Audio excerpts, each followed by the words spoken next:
suspended. I think it's like.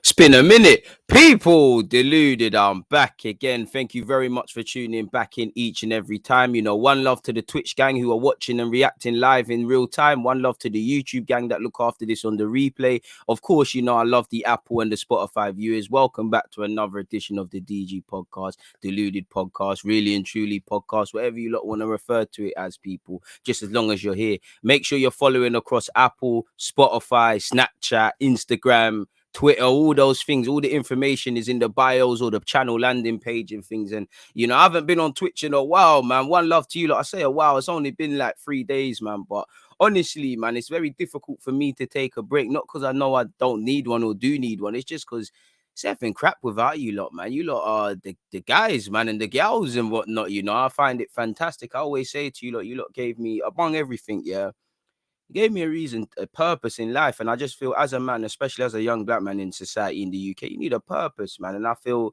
yeah, man, you like help me through like depression, anxiety, all these things, man. And that's why I always say I'm thankful for this. Cause like I said, man, for you lot, I got a message the other day from someone saying something like this. I'm like, respect, but it's the other way around, man. You lot are the backbone behind this thing. So yeah, I appreciate you lot. One love to everyone. Make sure you're following, subscribing, and those things. Hope everyone's been enjoying their international break and things. And I've been seeing some bewildering things. I think Messi has hit some new records. Ronaldo has bagged some new records. What else has happened? I'm seeing Jamal Lewis sent off for a second yellow over a throw-in.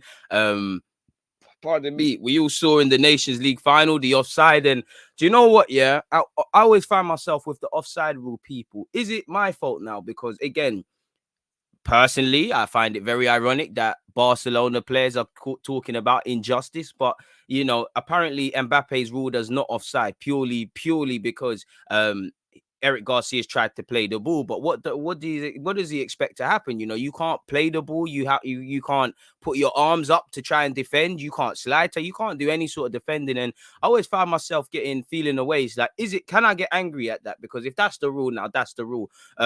And we have to accept it and judge it accordingly, or should the rule change? And I think it's a bit obvious, you know, it gives clear advantage to the strikers beyond anything. And I just feel with today's day and age, the penalty ruling, you know, I just feel defendings are dying out. There's going to be no point defending. You're going to literally have 11 players that are just going to attack. And that was the one dampener. I think Mbappe is a bit of a, you know, the Euros isn't quite on the same level as the Nations League, isn't quite on the same level as the Euros. And at the end of the day, Mbappe is a World Cup winner, Champions League finalist, and probably before he retires will win that. But I would say it's a bit of a redemption. He had a great World Cup. He had a bit of a public enemy #1 Euros thing even to this day. Him and Benzema have done well when, you know, Benzema has had an elite tournament. And for me, you know, surely Benzema's a Ballon d'Or contender. Lewandowski as well. Like me and my brethren were saying, who is better, Lewandowski or Benzema? For me, I think as a pure striker, I think it's Lewandowski. I actually think Lewandowski's general play is really underrated. I personally feel if he wasn't Polish and he might have been Brazilian and all of these things, he might have more clout in this world. If I'm honest with you, and I feel of recent, he's probably, him and Benzema, probably the two players that if anyone deserves the Ballon d'Or, it's probably them. But at the same time, I think Benzema's better, you know. I think, don't get it twisted, on one hand, I think as much as I respect Benzema, Lewandowski, I feel in terms of being a striker, they're in the same category, but Lewandowski's just a bit up there. As I said, you know, for me, Lewandowski's general play is underrated. I feel, you know, his other aspects beyond being a goal scorer is underrated. But then I look at Benzema, you know, again, it's not about what you've done, it's what you're doing. And you're seeing what he's doing. He's always saving Real Madrid. He's been doing his thing for France. You know, he's been great link-up player with Mbappe, fantastic footballer. I think people underestimate Benzema's been doing it for years as well. Like Rooney and Cesc, he was a wonder kid, you know, one of the rare wonder kids that go on and be consistent. You know, he wasn't a victim of the Cristiano Ronaldo era. He adapted, and now he's still proving his class. And, you know, he'll be playing with Mbappe at club level sooner rather than later. You lot know Benzema's one of my favorite footballers. I do think people are rewriting history, but yeah, man, it was quality in that regards. I can't lie, I didn't expect Spain to get to the final. Shout out them. Obviously, Italy defeated Belgium 2-1. I don't know how I feel about the Nations League though, folks, because on one hand, I think it's all right. I think it's decent and things. And then on the other hand, I think it's it's a bit forced. There is a bit of a more element of a seriousness, and I like it a lot. If I'm completely honest with you, so it is what it is in that regards. That's what I got to say. Hi, Joe. I appreciate you. Cleans in. I appreciate that as well, man. Big up to you lot. Benzema's a real G, man. I mean, he's just a likable guy, and I like how clearly he's got an ego, he's got a character, but he's very humble. He's there for the young players. You hear how Camavinga's speaking, you hear how Mbappe's speaking. Obviously, if you're PSG, I'm sure you're not happy with not only Benzema, but Perez and Mbappe and the whole circus, which has been that, people. But you have to just keep moving, and it is what it is in that regards, if I'm honest with you.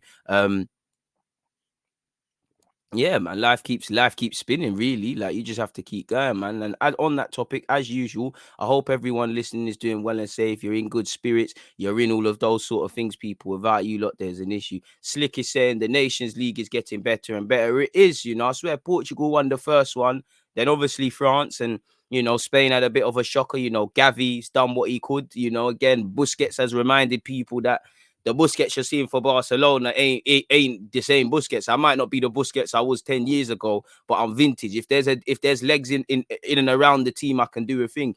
Obviously, I was probably a bit more impressed by Spain, if I'm completely honest with you, out of everyone, because I know France is a bad boy team. To be honest with you, I've still got the same question marks over France. I don't know if Deschamps is the guy. I don't think he would have got sacked had he have went out of the Nations League, personally, folks. But I do think, similar to Ole Gunnar Solskjaer at Villarreal, I think your players saved your job. When they came from behind before they obviously got to the final, I think the player saved his job. I still think there's question marks over if Deschamps can blood in the new blood and phase out the old ones. I do think there's a reliance on couple of players that aren't really quite cut up to the standard, and there's an unhealthy element of favoritism. There's still teething problems with playing out the back. They need to find Pogba did it without Kante, and I'm not one of these guys that think Pogba needs Kante necessarily, but it's a yin and yang thing. They get the best out of each other. I just feel when I've seen Rabiot and Pogba historically next to each other, not that there's too many cases, it just hasn't been mustered, really and truly. It's just not good enough. So again, Tushimani seems to be the guy. Very good 21-year-old, someone I was telling you lot about, and you lot were saying the same thing. Arsenal need to grab him at Bordeaux. You're hearing Chelsea, Juventus, Madrid onto him. He's for 20 odd million euros.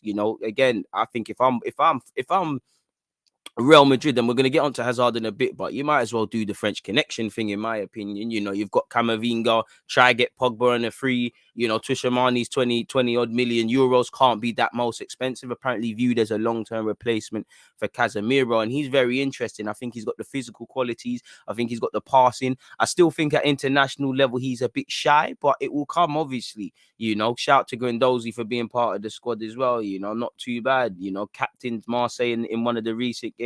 Now an international champion. Not bad for someone that they speak about having attitude problems and all of these things. Bad boy footballer, Tushimani. Forgive me for mispronunciations, but yeah, man. The only thing that matters, he's a bad boy footballer. But you see, with Arsenal and a lot of these clubs, you got to move for them when they're getting their little. When we're talking about them at Bordeaux and all of these things, like when Chiesa's at Florentina, you got to grab these sort of man there, or Salah when he's at Roma. You've got to take the chance there. You can't be and ahhing, and then obviously when you see what time it is and they leave, you see their levels. Obviously, people, I'm back with a bang as well. People, off topic, don't forget, after this live stream, we're going not straight, I'm not gonna lie, but this will finish around, I don't know, but 11:30 we go again. There's Newcastle apparently want Lacazette, Juventus have been linked with Leno, Arsenal have been linked with Todd Cantwell. So there's a lot of things. So make sure you head over to YouTube. I am trying to do an England live stream, people. It'll be on Twitch, but actually, just before I've come online, I don't want to talk too tough, but something's kind of popped up within my personal life, so I might not have time for that. But equally, we're going to get back to all the content, and as the league rolls over, next week should be a good week, man. We've got, I think Arsenal are playing on the Monday. You got Champions League on the Tuesday, so I'll be doing the 5:45s and the 8 p.m.s and all these sort of things. And one love to everybody tuned in at this moment in time and things like that, people. Again, without you lot make the content. One love to you lot that are starting to pour in. I was getting a bit scared. I was thinking, shout out to Hydro and Cleaning, but where's the other Doddies? Like, what's going on there, folks, man? Really and truly, really. But it is what it is. And I can't lie, Nations League made me look at Spain differently as well, because again, they probably need a couple quality like Spanish quality players, but I'm liking what I'm seeing with historically Pedri. I'm liking Gavi's emergence. I don't quite think Eric Garcia is ready. Like, obviously, I think he should be a rotation option for Barcelona. And I can't lie, man, you know, they should be able to find defenders better than him. I don't think he's a bad defender. I just feel, I'm not even talking about the mistake. He's not ready for this. He's not ready for this level. He's not, you know. He's really not. He struggles marking. Don't look over his shoulder. With respect to him, he looks like a target. Like strikers look like they look at him and think, you know what, I'm gonna move to this guy really and truly. So there's a lot of question marks still, man. Man said facts. Thought Italy were going to cook them, man, easy. I was surprised by Spain. So was I. But that's the funny thing about football. You don't give a team a chance. These are the things. Like I was a bit surprised by Italy. Like the goals they conceded against Spain, un-Italian. Like, you know, man, at 6s and 7s. Yeah, there was a red card and all these things. But yeah, man, Spain presented more of an issue. I still think there's a bit of an imbalance. It's like the young players, the Gavis and the Pedris and Fatty, when he's fit, these guys are good in that. But as you know, international football is different. You can't just rely on these guys. And then I look around, Busquets is he's winding down in it now. It was vintage Busquets, but he's winding down. You know, you look at Spain in previous years, and maybe it's reflection of the La Liga and the fact of when you think of the two biggest teams in Europe, we still scream Barca and Madrid, but are they? Like, honestly, you know, you'd have Chelsea have the Champions League trophy, so they've got to say one. Maybe City, because they got to the final, you could say them for two. PSG are probably a bigger team than them at this moment in time. Bayern Munich, it goes without saying. So maybe there's a bit of the reflection highlighting on the national team, because you go back years ago, you know, Ramos, arguably the best centre half in his league, and whatever, you know, Xavi, Iniesta, etc., etc., etc. So maybe they need to wait. Maybe, you know, the Barcelona and Real Madrid rebuilds will be good now. I look at Real Madrid. I know they've got a couple talented Spanish players. I don't know if that's a route they're gonna go down. It seems like, you know, the best way is to do the French thing. So I don't know, people. I thought Gavi did all right, but his performance was overhyped. To Tad, he was committing mad fouls. You can see he's mad raw. Exactly, but you know how it is, man. Man, 17, everyone's gonna get excited. But yeah, as I said in my review of it, I think there was minutes where he showed, you know, end product weren't quite there, giving away fouls, you know, all these things. But for a 17-year-old, he did well. I think I personally, I get you. I think it's overhyped to Tad, but I think he bossed it same way with everything in regards. I think he ran rings around Verratti. He did a good job on Verratti. I think he didn't look like a 17-year-old in the large parts, 17, 18. And if I'm him, I'm saying Barcelona, I know you must have been lining up a new contract for me anyways, but we might need a little more zeros on that one. But you're right, man. But that's the thing, man. People get excited, bro. People, Arsenal fans, gassing people's performances against AFC Wimbledon, gassing 23's games. You know, people can't approach things with logic. It's either one extreme and then the other, but that's society. And to be honest, what are you going to do with it? Appreciate everybody locked in. Please make sure we're subscribing, we're following, and all those things. Big up Sky to Rush. But yeah, away from all of that, what are we here to speak about, man? I can't lie, I just got a bag of tabs, people. I don't know the structure, so we're just gonna get into it really, really and truly. Shout out again. I don't really want to go over the England thing because they played, you know, weren't the best of games. But shout out to Jadon Sancho. I told you, look, going off to the international break. I hope he gets some confidence. I don't even need to talk about Starboy Saka again. You know what he did. He scored it yet again. Foden, joy to watch. Grealish got his first goal. You know, Chilwell's had a tough time of recent, not just for club, but also for country, and called up on a technicality. Big up Tammy Abraham, because, again, should have been in the squad when it was announced anyways. But it is what it is in that regards, folks. It is what it is. And I know Southgate, there is an element of where I feel Southgate can't win. Southgate said, I commit a crime every time I pick a team. You just you just commit crimes not doing the basics. I just think you're more of an attention seeker than I expect. I don't know all the everything behind it, but I mean, why did you not call Tammy Abraham up anyways? You waited 24 hours later. It's not really making sense, man. But he said, we want the squad to feel to feel important, and it is important they know they are valued.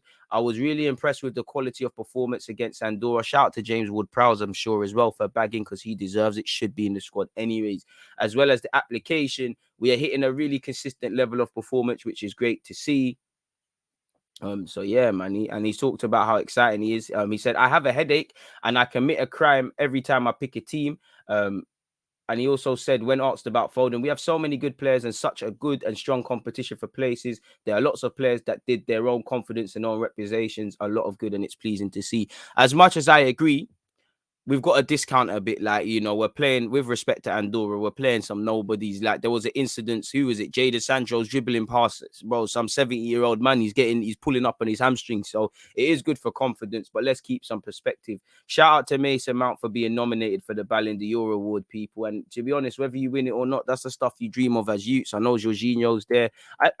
People, Ballon d'Or nominees, because I actually haven't seen everybody on this list.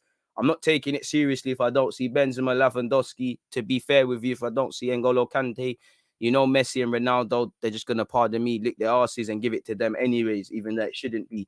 In fact, let me actually, because we actually haven't spoken about that, folks. The nominees apparently: Aspilicueta, Barella, Benzema, Bonucci, Kevin De Bruyne, Chiellini, Cristiano Ronaldo, Ruben Diaz, Donnarumma, Bruno Fernandes, Phil Foden, Haaland, Jorginho, Harry Kane, lol, N'Golo Kante, Kjær of AC Milan, Lewandowski, Lukaku, Mahrez, Lautaro Martinez, Kylian Mbappe, Messi, Modric, Gerard Moreno from Villarreal, Mason Mount, Neymar, Pedri, Mo Salah, Luis Suarez, Raheem Sterling. Shout out to the IC3s them. I mean, it's a good list.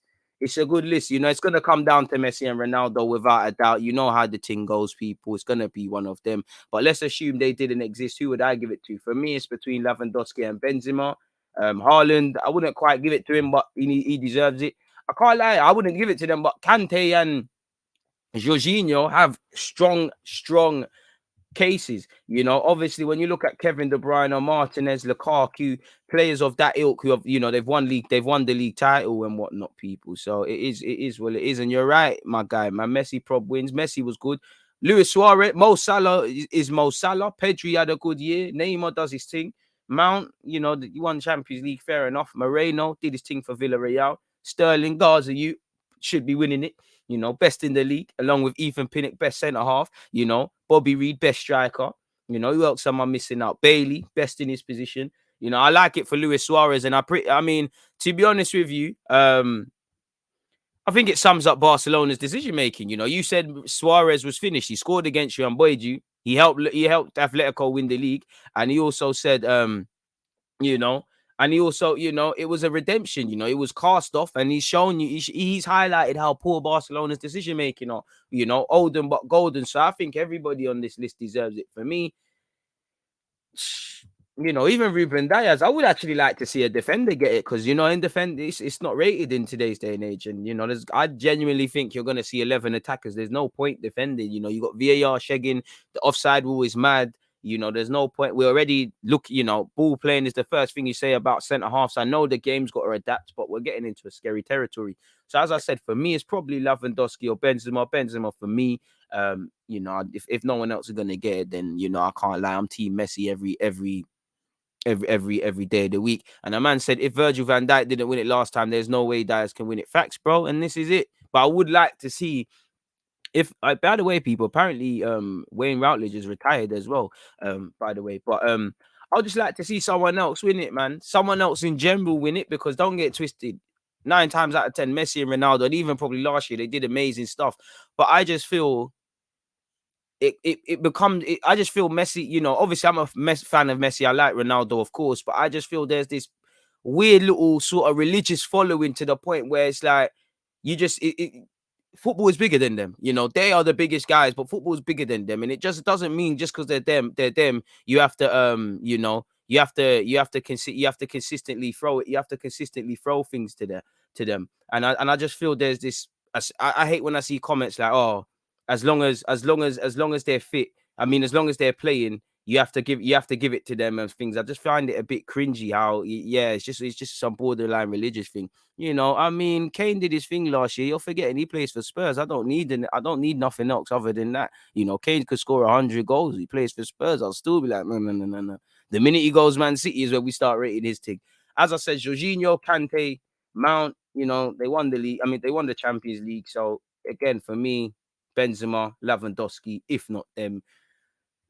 give it a defender. If not that, then I think Messi deserves it ahead of Ronaldo, to be honest with you. But do I have a real base to say that off? I really don't know, man. It would be a further kick in the teeth for Barcelona. I mean, I do like Barcelona as a football club, but I am enjoying their demise. Like, I find it very fun. Even again with Eric Garcia, you lot are complaining. He wasn't even there, but you're complaining about injustice. You lot are complaining about injustice and cheating and integrity and all these things. Boy, pay your direct debits, man. Pay your direct debits to UEFA or whatever. Big up yourself, live from Planet X as well. Benzema, without fail, rescued France this tournament. Facts. I think Messi edges it with his international trophy. Is that again? Yeah, you're right. Copa America. To be fair, there's only one goalie on that list, isn't it? Let me go. I mean, that would have been nice for Martinez to be there. There's only one goalie, Donnarumma, who deserves it as well. That's a bit harsh. Would have thought there's at least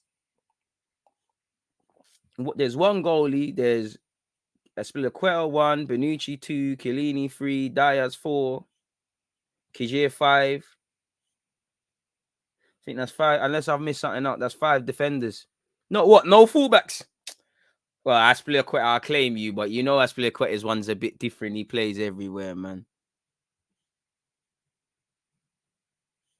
Mendy, least goals conceded for a champion. You get me? This is what I'm saying. Like, there's only one goalie. So you're right there, you know. Even Mendy deserves it, really. But do you know what it is that probably went against him?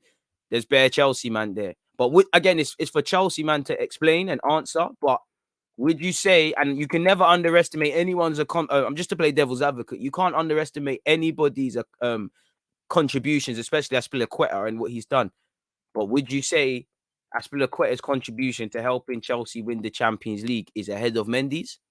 We'd have to watch the whole rerun again. I'm not saying it is. I'm not saying it isn't. I'm just trying to get the creative juices flowing with you lot, people. Would you lot say that? You know, because for me, all these Chelsea guys, Jorginho, Kante, Aspilicueta, you know, Mason Mount, that's telling me they were the most vital guys. You know, really. I don't think Kai Havertz should be there, but would you say could Rudiger even be there ahead of Aspilicueta if you're talking defenders? Again, I actually think Aspilicueta deserves to be there, kind of. I think you don't do glamorous things, but I think he really did help them. But do you get it? Just to play devil's advocate, people. Ronaldo and Messi, as I said, always going to get there. Bruno Fernandes done his thing. Foden. I'm not too sure about Foden's inclusion, but there was a second, I got to remember it's a whole year, and there was a point where Foden, was the first name on the team sheet with City. Haaland is Haaland. You know where it is with him. Lukaku's Lukaku. Mahrez, I'm looking at that one a bit funny. Modric deserves it. Mbappe, I'm looking at that a bit funny as well, man. Rudy should be there. He was massive in the Champions League. Bullied Suarez. Rudiger was actually Chelsea's best player.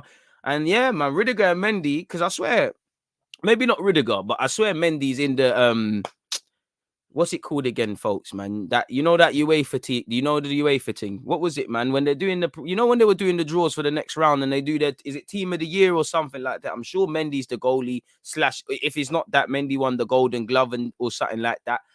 I know it's not the same governing body and that. I'm happy Pedri's there. I would love Pedri to get it. You know me, people. I won't go as far as to say put this label on them, but I think Pedri, and Gavi has a bit of, they could do a little Xavi and Iniesta thing. Again, not saying it is that, but yeah. So yeah, love for that. It's team of the year. So it's a madness in that regards, man. If there should be a defender, it should be Rudiger, but Aspilicueta is captain. And this is why I don't really like these things, my people, because it's just, I'm not even just Aspilicueta. It becomes voting for popularity contests. It starts getting a bit funny. It's never just for the honesty of the game. There's baggage. Obviously, people got vested agendas probably in seeing Messi win it, Ronaldo win it, neither one winning it. It's just man them voting for their friends, really and truly. If I'm completely honest with you, it's quite jarring. The Messi, Cristiano Ronaldo era has been bad for football. The era before where the Ballon d'Or changed hands every year is how it's supposed to be. I wouldn't go as far as it's bad for football. I think it's been amazing, and I think only in many years to come will we really. I know we comprehend it now, but we don't comprehend truly that man are watching Messi and Ronaldo. I actually feel I'm not to disrespect Ronaldo because I think there's been many years he's actually been better than Messi. Same way, because I like both of them. But I think Ronaldo's unfortunate to be with Messi because I just feel Messi, there's nothing nobody can tell Messi. I'm a bit controversial because if we was playing some mad 11 aside, I can't lie, I'm taking R9, Ronaldinho, Thierry Henry before Lionel Messi. I love Messi and you can hear it. I don't care what he does, how many goals he scores, Ronaldinho and them, man. If we're playing football, not with stats, and we're all on a pitch in a park and we're picking five aside, I'm trying to play with Ronaldinho. Messi's the cheat code, but Ronaldinho, Henry biased, R9, these are my guys. But for me, as I was saying, I think Ronaldo's very unlucky because there's, I know he's done his thing and there's many other qualities, but it's Messi and everyone's going to struggle with him. But I think it's been good. I think maybe, and as much as I say that, I do think Messi would have reached his level anyways, and I do with Ronaldo because I don't think the rivalry is as much as people make out. But how much does that push him? Because I don't watch no other YouTubers, but when I think about taking a break and whatnot, I get motivated off other people. Like, no, look at my man, he's going hard, he's doing his thing. I can't take no breaks. Let me do my thing. So if they're getting the same thing, maybe they've pushed each other to the brink and the limit. So maybe we wouldn't have seen them. So I wouldn't quite say it's been bad for football. I do agree with you in some aspects in that I think it's just, we have to give it to them now. Like, there's other players that have deserved it. Like, there's been, maybe Van Dijk could have got it. There was a year, I was a big Ribery fan, so probably not, but I was screaming Ribery. Couple of times other people win it. And like I said, when it goes beyond being a fan of the sport and just doing this weird, like, I support Messi, I support Ronaldo, there's a divine right for them to win it. I think that's where the problem is. But I would like to see it, man. I mean, who was the last one that took it off them? There probably is others, but I just remember Kaka 07 or something like that. That's the one that when someone says who won it before them, I mean, excluding them, that's the one. But there probably has been some others, man. But it's an interesting debate, man. Big up yourself, G1 as well. Ballon d'Or last season, Virgil van Dijk should have won it. Messi, Ronaldo always edges it when they haven't been great. Modric was the last one. Yeah, even Modric's thing, he deserved it them times there. Yeah, so Modric, Kaka's the one that stands out, as I said. I can't lie. I don't think Snyder deserved it in 2010. I can't lie. He did his thing, but unpopular opinion, I think Snyder's overly gassed. Like, he's a quality player, but overly gassed. People gassed it. But how can I sit there and say Snyder didn't deserve it? And then man just said Ribery. So yeah, Snyder was a great player, really. So it's a very interesting debate. It's a very interesting way of looking at things. But for me, I just feel with football, anyways, there's no integrity. So you can't, Van Dijk's not gonna get rewarded. Mendy, Rudiger, these guys are not going to get rewarded. It's almost like a fashion contest. You need the brand, you need the backing. Generally in football, you need a brand more so than just being a good footballer now. And when you've got these religious followers borderline, it's a mazza for you. Messi and Ronaldo got the mad thing followers, but if you was to say excluding them, every footballer's probably got it. I say Benzema's got it. Neymar's got it, Pogba's got it, Mesut Ozil's got it off the top of my head. Like, man that follow you, like, to the point where I'm sure certain people don't support the club. There's been years even Neymar's deserved to win it as well, if I'm honest with you. I don't know about 2015. I'd have to go all the way back, but I didn't think I understood not to why he went PSG, but I understood why Neymar left the year he did, because that year, I swear he left the season after they won the Champions League. I could be wrong. It could have been 2 seasons before that. But it's like that 2015 one or whenever it was, when he's helping them come back against PSG, when he's turning up in the final. I just don't think he got the clout, if I'm honest with you. Henry should have won it, definitely, bro. 06 should have won it. 03, if I remember rightly, when Nedved won it, should have won it. Neymar, Van Pagan, Ribery, Yaya Toure, Guerrero, Suarez, another one. I'm sure there's been a year. Lewandowski, Virgil van Dijk, Thierry Henry. Like I said, it's a popularity contest, so you're never good. And plus, anyways, you're not gonna get you're not gonna get integrity, man. You're not gonna get any integrity where these guys are, because like I said, they've got vested interest. Like, there's probably some weirdos that just want to see Messi end with the most Ballon d'Ors at opposed of Ronaldo. There's probably been times Messi's won it, he shouldn't have won it. Ronaldo won it, he shouldn't have won it. If we keep it all the way 100 people, but this is the life we live. This is the world we live in, and unfortunately, this is the nonsense that certain people carry on with. But it is what it is. That's that where Ballon d'Or's concerned, man. Please make sure you're following, you're subscribing, and you're also heading over to YouTube, people, because 11:30. Open up another tab and just set it so you're there already. Hit the like button on that, Drop the link in there. Shout the Nightbot for thinking that. One love for everybody watching the ads and that. I'm trying to be kind to you, like little 30-second ads and that. I always look after you, like support the channel and things, man. But yeah, man, moving away from that, transfer stuff, I'll call it just broad transfer stuff. Suarez in 2016 bagged some crazy stat like 60 goals. Bro, the thing is, there was a time Suarez was moving mad. As I said, Neymar's been moving mad. There's been a couple of times. I might be gassing. No, I'm gassing it, but there's been times Kevin De Bruyne has not been nominated and he's deserved it. And he's won the league and he was quality, but I don't think it's quite been the same Kevin. And I think it's quite mad that Eden Hazard isn't there. Not that I'm not saying he should be there, but he hasn't been doing the business,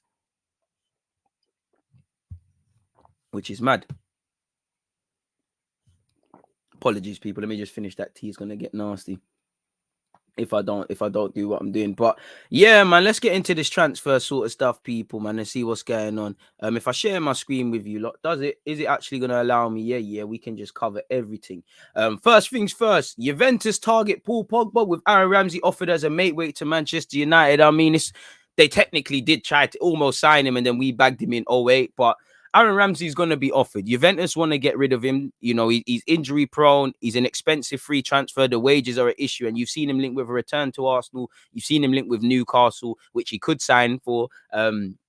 And you're now seeing him with Aaron Ramsey, and obviously Paul Pogba's contract. You know, he flirted with Juventus while he's been in the Nations League. You know, he's flirted with Juventus. He hasn't ruled out staying at United. I personally think he's going to stay. PSG rumors are here and there. Real Madrid, they seem like it's a French revolution, so it makes sense. But even though Man United have deep pockets, I don't think it makes sense to sign Aaron Ramsey purely because, yeah, it could be a decent player, but he's not going to solve your midfield problem. Aaron Ramsey is going to unbalance the midfield if he play. I think he'll be a better pivot than a Fred or a McTominay, but he's going to unbalance them. It's going to be way too expensive. It's not going to make sense, man. I don't know how much Ramsey's on, but he's on some big cake where United could deal with it, but it doesn't make sense to sign Aaron Ramsey.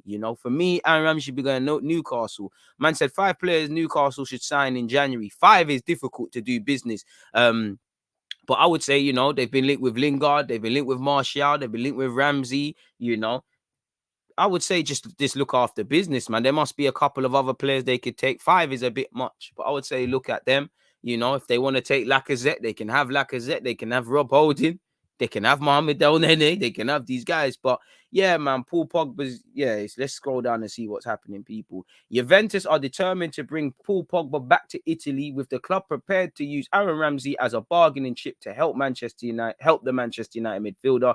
Ramsey's exit at the end of the season is believed to be all but certain, and Ramsey will have a year left on his deal next summer, or this summer coming. Juventus desperately in need of a cash boost to pursue Pogba. As you lot can see here, apparently Anthony Martial reportedly leads Newcastle's wish list of targets. Apparently Joe Glaze is a big fan of Martial, but could sell. And again, someone's got to leave at Man United, if I'm honest with you. Apparently Liverpool are eyeing up Adama Traore. Ralph Rangnick has been linked with the sporting director role at Newcastle, and also where is it? Not there. Where is it? Because Newcastle seem to be doing their thing. Apparently they're getting a. Yeah, here it is as well, on the topic of Newcastle, folks. And like I always tell you, look, for Newcastle to advance, it's about what they do off the field. If they handle off the field properly, on field will take care of itself. You need to revamp. Look at, with respect to City, you was a small club. Like you're reaching greatness. They probably will win the Champions League, but they were a small club. Robinho didn't know who they were. To get to high standards, they had to take small steps, small. So for me, they need to revamp the scouting. First things first, like what you've seen with Leicester and Lille in France and all of these guys. You need to kind of get these stars before they become stars. There's the resale value. They can obviously make you better. Right now, it's about staying in the league. So sign your competent players, whether it's a Ramsey, a Martial, a Lingard, doing all of these things. But they need to bring in the best scouts that they can. They need to bring in the best recruitment, drive people the best they can. They need to really make structural changes and employ a good manager, because it looks like Steve Bruce's days are numbered. Lampard, who we spoke about, Lampard seems to be rumoured. Conte's ruled himself out. They've been linked with Graham Potter. That could be a great shout. I know Graham Potter's got something great going for him at Brighton, but I mean, Newcastle, a massive club, the purse strings are there. I don't get the vibe. I do think Brighton have ambition, but I don't get the vibe they're trying to get Europe. I know Newcastle need to get a bit more stability, but there could be a bit more ambition there, and obviously better purse strings there, because I know Brighton have probably reinvested their money, but you know, did he get to spend that Ben White 50? You know, it's not 50 up front and there's variables, but do you get the point? So if they do target someone like the former PSG director Antero Henrique, that's it. He's experienced, he's walked the walk. And obviously they're going to need to phase players out as well. There's a lot of players that can't go on the journey. You know, I'm sure, I don't know if they want to keep Longstaff, they need to give him a new deal. But I'd imagine that along the way, you know, Isaac Hayden, all of these sort of players, you know, I'd even say Jamal Lascelles, great captain, you know, good leader, but is he good enough? You know, it's not really that. It's not adapting in it. So if they want to get to where they need to get to, that's what they need to do. On that though, people, let's close that. There was a next thing, really. Where is it? We're gonna get into all of this, people. Don't watch none of this. There was something else, man. Premier League clubs were not happy, apparently. Where is it? Sorry, here it is, people. I don't know why. I think every Premier League every Premier League club is quite disgusting here, really and truly. You know, they didn't want Newcastle to be taken over because it presents a problem. People fear competition, they fear innovation. Listen, I think we've all spoken at lengths about the ethics and all of these sort of things, people. But you know, at the end of the day, Newcastle have bought it and they can do whatever they want to do. I want to see them challenge and things like that. But apparently, top flight clubs have complained to the Premier League after it cleared the 305 million takeover of Newcastle by the Saudi Arabian backed group. There's understood to be frustration from clubs about how the deal passed the owners and director test. Now, obviously, I think if Manchester City, if Manchester United, if Chelsea are upset, I know people make their own money in these things. It's quite upsetting. I do question the integrity of the Premier League, because it seemed like as soon as the rights got freed up in Saudi Arabia, so obviously Premier League can be viewed, so there's money, it made sense to sell it to them, where they obviously have vested interest. They're going to drive commercial outlook, probably primarily around Newcastle, but driving interest in the Premier League in the Middle East. Not that it needs much of that. So there's that. You know, I don't know why people are worried. You lot tried to do Super League. All you lot care about is self-interest. They don't care about the integrity of the league. They do not care about the rules. It's just a fact of everyone's job potentially is going to get 10 times harder. And that's a problem. Adapt or innovate, you know, because it doesn't mean it's a surety. I think Newcastle are going to do great things, but it doesn't mean it's an surety. Concerns also arose as to why they were not kept informed after the surprise news emerged on Wednesday. Bro, why are you involved? You don't need to know anything. Additionally, there are worries as to how Saudi Arabian owners will reflect on the league itself. There are many human rights issues linked to the kingdom, and there is, and I'm not backing it up, but if we was to go through the Glazers, Kroenke, you know, Man City's owners, who, you know, every day there's footy leaks about something going on at City. You know, I'm sure if we go through everything, none of you got any integrity, you know, none of you. So I don't know why you lot are concerned about a lot of things, people. Clubs are demanding a meeting with the Premier League, which has previously said the takeover process would remain confidential. There is irritation within the Premier League board from all other 19 clubs who are united in a view they should have been kept informed on an issue of such significance. Well, you haven't, innit? You lot didn't. Who did you lot keep informed when you did try to do someone? You tried to do Super League. You lot thought about it for time. I might even say years, but you just popped up. They don't owe you a damn thing. The clubs also feel they should have been told about they should have been told what had changed to allow the deal to proceed before it was completed. That's fair enough. When approving the takeover on Thursday, the Premier League said it had received legal assurances from the new owners that the Saudi state would not control Newcastle United and there would be punishments if it was proven otherwise. Really, you know, there's all ways of going around it and things. We listen, they're backed by Saudi Arabia in the same way a lot of, you know, City and PSG are backed by nations as well. No matter how much they try to dress it up, you're backed by nations. So again, it is what it is. The takeover was 80% financed by the Saudi Arabia Public Investment Fund, whose chair is Crown Prince Mohammed bin Salman. You know, apparently Western intelligence agency said he ordered the killing of a journalist, and an allegation he denies. And obviously it's gone on to speak about human rights. So yeah, I think it's a bit hypocritical personally. But what are you gonna do, eh? Gigi Wijnaldum, who left Liverpool for PSG and is struggling for game time. He admits he's unhappy, people, and obviously situation could change. The 30-year-old going into a World Cup. Wijnaldum admits he's not completely happy at PSG and feels concern over a lack of playing time. Scrolling all the way down, let's just see what he's having. He's registered just 6 starts in all comps, people. So again, maybe there's something he's not doing. Apparently, he's played just 92 minutes of football in Liga. which I'm sure he's not happy about. He said, pardon me, maybe he's wishing he stayed at Barca. I can't say I'm completely happy because the situation is not what I wanted, but that's football and I'll have to learn to deal with that. I'm a fighter. I have to stay positive and work hard to turn it around. I've played a lot in recent years, was always fit, and also did very well. This is something different, and that takes getting used to. I was really looking forward to the next step, and then this happens. It's very difficult, of course. And obviously, Herrera and Gay have been in decent form, and they've been ahead of him. And he said, "Of course, I'm worried. I already talked to him about that when I arrived, but the alarm bells are not going off yet. So again, the situation will be concerning. So let's see what happens." See a couple of comments. Let me scroll the way up. Man said, as a Chelsea fan, I hope Lampard doesn't take the job. I mean, he's got to get back on the coaching boat somewhere.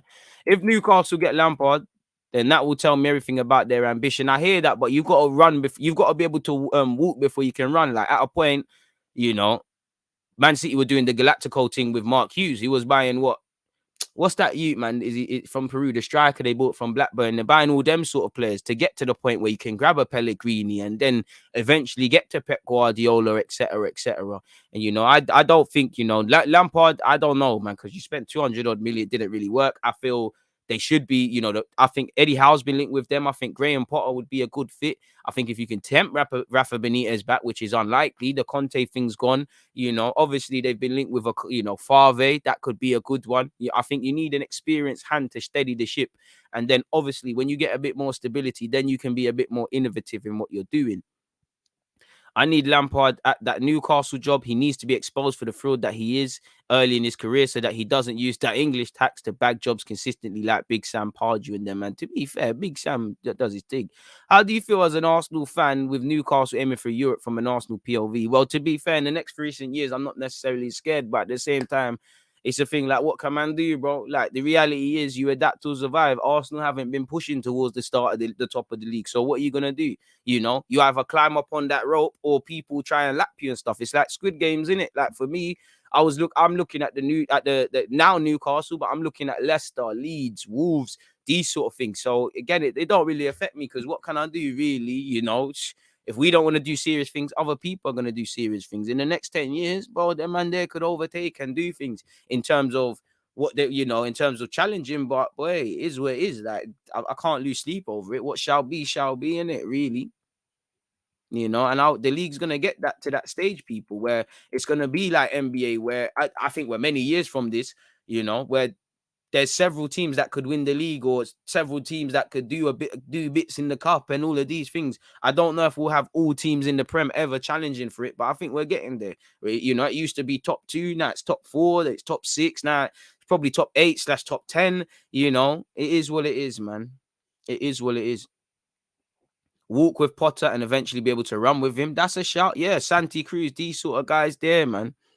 Why didn't Liverpool extend with Gigi Wijnaldum? He's one of the top 3 players in the last 5 years. He didn't want to stay in it. Simple as that. Like he had other motives he wanted to do, really. Like you can't keep a player that don't want to stay, you know. He wanted to try something else, and you can't begrudge him for wanting to join PSG or Barcelona and these things at his age. Obviously, hindsight's a wonderful thing, and right now he should have stayed at Liverpool and things. But you got to remember, these men are not Liverpool fans. They're not fans of our clubs. This is a job to them, and I've always said you don't want to have no regrets in your career, really. You don't want to look back and think I should have went here. I should have done this, because the fans, as much as the fans love you, bro, the fans will pat you on your back and then that's it, really. That's it. No one cares when you're 35 and you can't run. They'll pat you on the back. You'll get a little applause, but that's it. You got to do what you can. Apparently, Courtois has been very critical of FIFA and that, and I like it. But people, I can already see when I see things like this, people probably say, "Oh, why are you moaning, Courtois? You get a lot of money." But he said this game is just a money game, and we have to be honest about it. We just play it because for UEFA, it's extra money. Look at how much both teams changed lineups. If both teams would have been in the final, there would have been other players in the final playing. This just shows that we play too many games. And he's right, man. He's fully right. UEFA made an extra trophy Conference League. It's always the same way. They can be angry about other teams wanting the Super League, but they don't care about the players. They just care about their pockets. It's a bad thing that the players are not spoken about. And now you hear about a European Championship and a World Cup every year. When will we get rest? Never. And for me, it's the it's the mental rest. I know injuries are part and parcel, and I think players are already guinea pigs because you hear a man's meant to be out for a month, he's back in a week, and there's got to be a knock-on effect. And these players, and I'm not a medical man, I'm not a doctor, man, but I mean, where's the ethics? Because I do think they care about these players from a human point of view. But when there's so much money in the game, do you care? You know, if Courtois breaks his ankle and there's some injection you can say, yo, you could be back in 2 weeks. We got Champions League, or you don't take it. You're gonna make man take it, or gas him up to take it. You know, there might be knock-on effects, but these lot is salary first, conscience later. It's like, all right, cool. He's our keeper. He can make us better. Fuck his health, innit? Like, it doesn't matter that, you know, he might be a footballer for 15 years or even more for a goalie. He don't care that he's going to have to be a dad, an uncle, a grandson, you know, any other things, you know, just be able to walk and wipe his ass himself and things like that. They don't care about you lot because there is somebody else's problem, really. Just like with all the money in the game, all the things, you know, and I find it very funny when the Premier League, FIFA, UEFA, all these governing bodies try to act like they're the beacon of integrity. They don't give a shit about us fans, about these players. And this is why I prefer the players to get paid. Man, are not gonna. Who gets paid a madness? You know, like let's say Ozil at Arsenal. Do you think he's getting 300k a week if the club are not making more?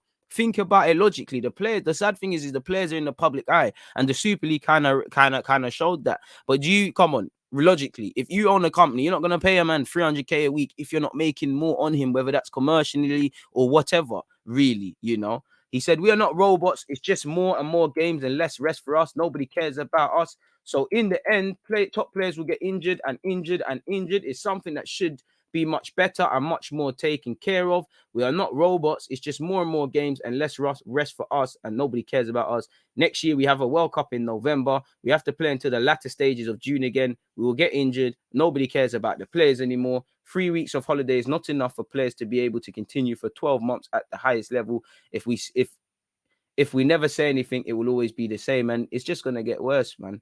Away from that, we're all fans of potentially seeing a B team in the Premier League, people, but we're a long way away from seeing that. Allegedly, Premier League B teams in the EFL not happening, says Chair Rick Parry. So, you know, we can get away from the Spanish sort of model. Introducing Premier League B teams in the EFL is non-negotiable. I think it would be good for the game at the highest level because players will get more experience. I think when you look at teams like Derby that might be struggling financially, could they exploit the loan market? Could other people exploit the loan market and things like that? But it is, people, you know. Project Big Picture didn't happen. But Parry says, I just don't see it. Irrespective of my view, it's absolutely not something that our clubs have any enthusiasm for. It's been tried and tried.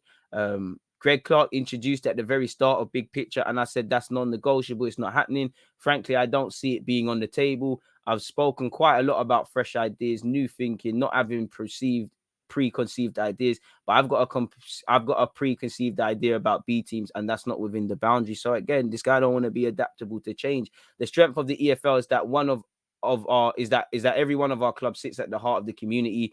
Our clubs put almost as much emphasis on the community as they do on the first team and what happens on the pitch. This isn't about B team suddenly parachuting in because you simply cannot replicate that. It's just a misunderstanding of what the pyramid is. He did confirm there could be changes to the Cat Bell Cup, people, EFL Cup. He said, could it be that clubs not in Europe playing it? Could it be just an EFL competition? All things are possible. We ought to be having this debate realistically now, which is why it was part of Big Picture, because it's going to hit us in 2024. There's no point trying to have a debate in January 2024. It's too late. We have to plan now. We have to be realistic. Changes are coming.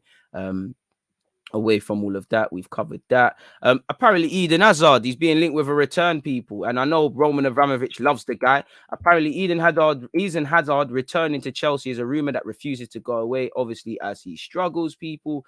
Apparently those rumors have taken a step forward this week, as a Spanish outlet has reported that Chelsea are in early informal talks with Real Madrid to re-sign him, and it could be a masterclass from Chelsea, really, because they're in no position to get 70 odd million for him, really. Does Hazard want to leave Real Madrid? I'm sure you don't want to leave as a failure, but it doesn't seem like he can stay fit. He does look like he's been one of the biggest flops there, and a return to Chelsea could just be what he needs. He's a mavericky player. Ironically, I think Chelsea it's difficult to say because you got Kai Havertz, but I think they need a bit more individual brilliance, and he is that, people. It is what it is. And we already know Thomas Tuchel, Roman Abramovich, all of these guys rate him. So a return for him could be something that is really good. Keeping up the theme with Chelsea people, apparently Rudiger's assessing options as contract runs down, but staying at Chelsea could still be possible. Rudiger is keen to assess his options before making a decision over his future, but remaining at Chelsea beyond the end of this season remains a possibility. As you know, it looks like his contract could retire at the end of the season. I mean, could end at the end of the season, not retiring. Discussions between the parties did take place earlier this season, but as you lot know, in January he can talk to foreign clubs. He remains committed to Chelsea, and apparently up to 6 top European clubs are ready to offer something for the 28-year-old. And Bayern Munich, you know, as a German international, could be something to explore. You know, you can leave with your head held high. The only thing that eludes you at Chelsea is probably challenging for the league, but you know, you look like you was going to be the first name on the chopping block under Lampard, and you're leaving a European champion. I would, maybe he wants to return home. I know he's played in Italy, he's played in England. Maybe he wants to return to Germany. Maybe he wants to play for Bayern Munich. Maybe that's where he sees his league title coming from. So I don't know, people. Away from all of that, should we look at what Sky Sports has said about transfer stuff? Let's go all the way down. I wasn't planning on this, people, but just because we're reading it, we've spoken about Rudiger. I spoke about what Saliba said yesterday, people. As you lot can see, Lampard is apparently the leading candidate to replace Steve Bruce as Newcastle manager, according to the Daily Telegraph and also the Sun, folks. So make of that what you will. So yeah, man.